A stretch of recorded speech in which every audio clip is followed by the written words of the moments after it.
ইসলামী ভাইরা নামাজের ওয়াক্ত চেনা হলো ফরজ, ওয়াক্ত মতো নামাজ পড়াটা হলো ফরজ।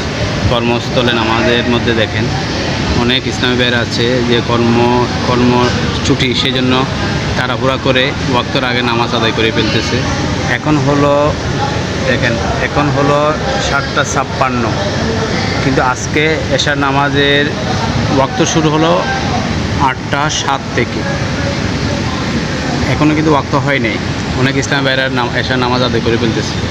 ওয়াক্ত সেনা ফরজ, ওয়াক্ত অনুযায়ী নামাজ পড়াটা হলো ফরজ। ওয়াক্ত চিনতে হবে। প্রতিটি নামাজের মধ্যে, নামাজের ঘরে মসজিদের মধ্যে নামাজের স্থায়ী ক্যালেন্ডার রয়েছে। দেখেন, এটা আমাদের অফিসেরই এবাদতখানা। এই এবাদতখানার মধ্যে স্থায়ী ক্যালেন্ডার, এটা হলো স্থায়ী ক্যালেন্ডার। প্রতিটি এবাদতখানার মধ্যে স্থায়ী ক্যালেন্ডার রয়েছে। ইসলামী ভাইরা আমরা স্থায়ী ক্যালেন্ডার অনুসরণ করবেন, সেই অনুপাতে নামাজ পড়বেন, ইসলামের বিধিবিধান মেনে চলবেন।